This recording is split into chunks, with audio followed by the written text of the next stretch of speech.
Minha gente, olha, eu tenho brincado muito aqui nos comentários e às vezes em encontros com estudantes, em palestras e debates e tal que fico fazendo por aí.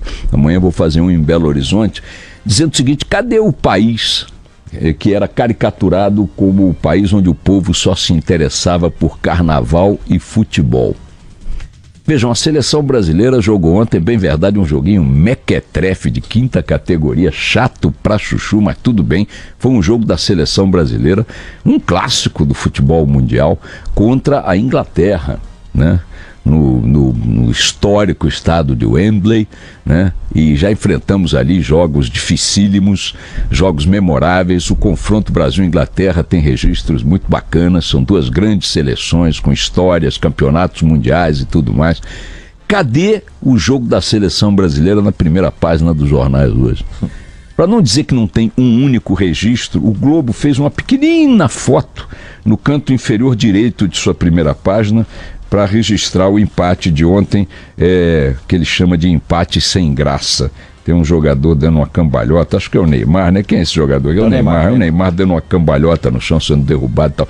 Tirando o Globo, e eu leio todos os dias quando chego aqui, antes de chegar aqui, 4 jornais, os 3 maiores, que são o próprio Globo, a Folha de São Paulo e o Estado de São Paulo, nem mesmo o Extra, que é o Jornal Popular do Rio de Janeiro, um deles, junto com o Dia, trouxe sequer uma linha, para não dizer que não tem esportes na primeira página do Extra de hoje. Tem um jogo do Conca treina fora do Fla para voltar. O Brasil, que gosta de carnaval e de futebol, continua gostando de carnaval e de futebol. Mas não dá mais para a gente ficar com aquele papo de que o brasileiro só se interessa por carnaval e por futebol. A julgar pelas primeiras páginas dos jornais, pelas manchetes de ontem nos telejornais, pelas manchetes de ontem e de hoje nos sites de notícia, o Brasil hoje, a população brasileira e os jornais, a imprensa, reflete esse interesse de forma muito sensível, porque vive dessa audiência, depende dessa leitura, depende dessa audição. A julgar pelo que está nas manchetes de ontem, de hoje e de vários outros dias, essa comparação pode ser feita. Esse Brasil do carnaval e do futebol deu lugar ao Brasil que acompanha atento, vigilante e também perplexo, estupefato, ao noticiário do crime na política brasileira. Os criminosos tomaram conta da política brasileira verticalmente, horizontalmente, estão no domínio das assembleias legislativas, das câmaras de vereadores, do Congresso Nacional, estão no domínio dos governos municipais, dos governos estaduais, do governo federal. A quantidade de organização criminosa instalada dentro da política no Brasil é um assombro. Aí você diz, não, o benefício da dúvida, cadê a prova, cadê isso, cadê aquilo? Não quero nem chegar ao detalhamento, basta olhar o conjunto da obra, a pilhagem do patrimônio público procedida aqui e ali todos os dias. Semana passada, 3 prefeitos de Salvador de uma mesma família, uma organização criminosa de vereadores de Teresópolis, na região de Salvador, 3 prefeitos da Bahia, de uma mesma família, presos lá por roubalheiras, etc e tal. Também na semana passada, uma organização criminosa de vereadores da cidade serrana de Teresópolis, no Rio de Janeiro.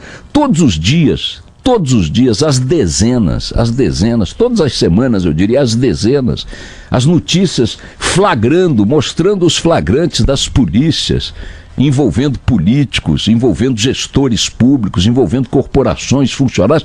Todos os dias estão nas manchetes dos jornais, com uma frequência que rivaliza com a frequência com que crimes comuns também estão nas manchetes dos jornais, ou no noticiário, porque nem nas manchetes os crimes comuns estão tanto assim. Com a mesma frequência com que o noticiário econômico aparece nos jornais, e eu diria com mais destaque. Ou seja, o Brasil não é mais o país do futebol e do carnaval. O Brasil é o país do crime político, exposto à sua população, finalmente, porque essa exposição é tudo do que nós precisamos para tomar essa nova consciência de país. Mas é lamentável que essa seja a nossa realidade. O Rio de Janeiro hoje está dominando as manchetes dos jornais, nas televisões, nas rádios, por conta da prisão ou da condução coercitiva ontem de mais um núcleo que há muito tempo já vinha sendo apontado como braço da operação criminosa instalada no estado do Rio, mas desta vez o grupo que domina o legislativo fluminense. Foram conduzidos para condução coercitiva o presidente da Assembleia, o líder do maior partido, o PMDB, todos são do PMDB também, e um ex-presidente da Assembleia, 3 deputados estaduais que integram organizações mafiosas, criminosas, de assalto aos recursos públicos. O senhor Jorge Pisciani, pai de um ministro do atual governo, presidente da Assembleia Legislativa, um dos capos que dominam a política no estado do Rio de Janeiro, capo do nível de Sérgio Cabral, capo do nível de Eduardo Cunha. De resto, estes também grandes chefes mafiosos carregando a legenda do PMDB para suas glórias de sempre. Ontem foi a vez desse porquinho, né, padrão Gedel, ser levado coercitivamente para depor, enquanto o filho dele era preso preventivamente. As operações de assalto aos recursos públicos são de tal monta que esses vagabundos tiveram que se valer, segundo o próprio jornal Extra detalha hoje, de transportadoras de valores.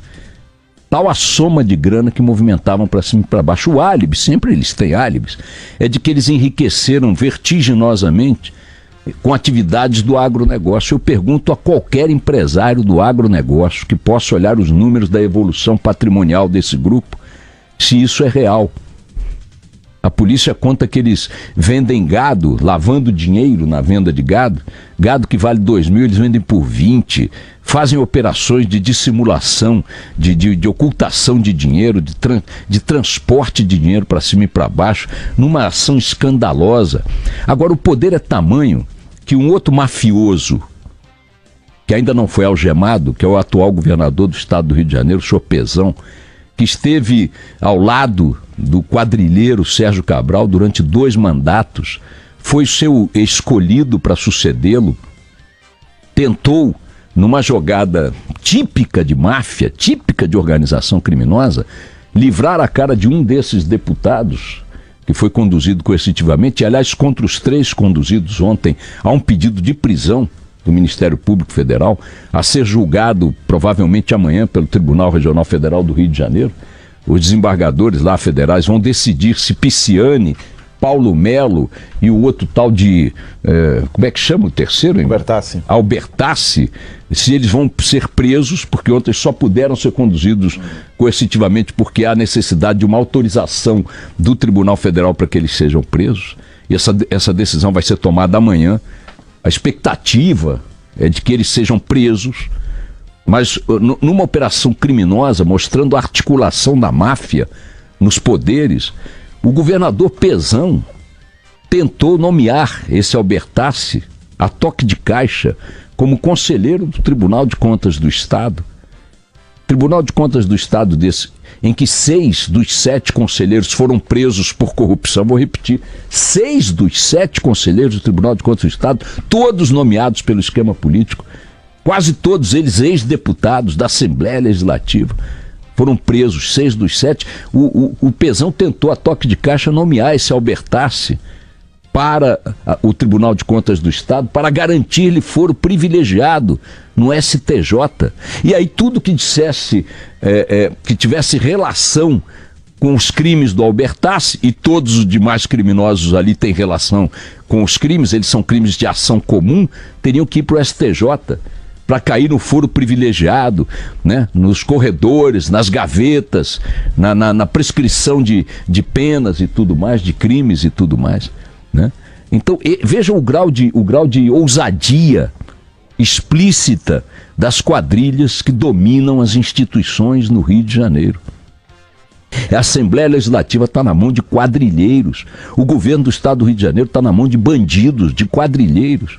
Tem que parar de ficar com cerimônia na hora de falar desses bandidos, desses ladrões, de tratá-los como autoridades às quais deve ser dado o benefício da dúvida, a presunção de inocência. Eles se valem desse formalismo, eles se valem desses códigos, desses dogmas da justiça, da lei, para poder permanecer no poder, expandir seu poder e continuar a pilhagem à luz do sol. É um negócio assombroso. Esse país que não é mais o país do futebol e do carnaval, e eu não quero aqui absolutamente dizer que o futebol e o carnaval não façam parte do nosso DNA, azar de quem não gosta de futebol e de quem não gosta de carnaval. Não estou querendo dizer com isso que o desenho o nosso perfil como sociedade, como povo, enfim, tenha que mudar. Nós gostamos do carnaval porque somos alegres, nós gostamos do futebol porque somos bons de bola, né? Não tem nada contra carnaval nem contra futebol, mas o país do carnaval e do futebol sumiu das manchetes. E sumiu porque a população está determinando que a pauta de interesses nacionais é outra. E quem lidera a pauta dos interesses nacionais hoje é o esforço que está sendo feito com enorme dificuldade, com gigantescas barreiras, porque os atingidos são poderosíssimos, estão instalados nos tribunais superiores, estão instalados no Congresso Nacional, estão instalados na esplanada do Ministério, no Palácio do Planalto, nos governos estaduais, nas câmaras de vereadores, estão instalados nas prefeituras, nas assembleias legislativas. O Estado brasileiro, dominado pelas quadrilhas políticas, é um Estado que está sendo exposto aos holofotes, e a sociedade está tão atenta que hoje, quando o Brasil joga com a Inglaterra, ela dá a isso 2 minutos de atenção para dedicar o resto do tempo a acompanhar esses escândalos e seus desdobramentos. E em resposta a essa escolha da sociedade brasileira de colocar no topo dos seus interesses essas questões, é que eu acho que não vai ser aceita a ideia de não dar em nada. Em alguma coisa, isso tudo tem que dar. 2 dos presos ontem são pesados mafiosos das quadrilhas de donos de ônibus que despejam milhões de reais há décadas no aparato político, não só do Rio, mas de vários estados, para fazer o diabo que fazem com transporte público. Quem anda de transporte público no Brasil paga um pedágio para essa corrupção, que junta os interesses patrimonialistas de governantes e políticos ao apetite de enriquecimento incontrolável dos empresários do setor. 2 desses vagabundos, desses criminosos de alto coturno, já tinham sido presos antes por ordem do juiz Marcelo Bretas, em outra operação no Rio de Janeiro, e foram soltos pelo ministro Gilmar Mendes, que tem com essas corporações criminosas, ainda que não um envolvimento direto, uma circunstância que eu chamaria de familiar e profissional que deveria considerá-lo impedido para decidir coisas nessa área. A mulher de Gilmar é atuante, advogada atuante num escritório de advocacia que trabalha para esses grupos. Um desses presos é pai de uma moça que teve a mulher do Gilmar e o Gilmar como padrinhos de casamento. Então vejam o poder, o nível de infiltração, de articulação, de laços que unem os escalões do poder no Brasil, no executivo, no judiciário, no legislativo, ao jogo do crime. E isso está exposto à luz do sol e tomando lugar daquela velha tradição nossa de gostar de futebol e de carnaval. Pois bem, gostamos, continuamos gostando, somos bons de samba, bons de bola, mas olha, podem botar suas barbas de molho, porque o país está mudando.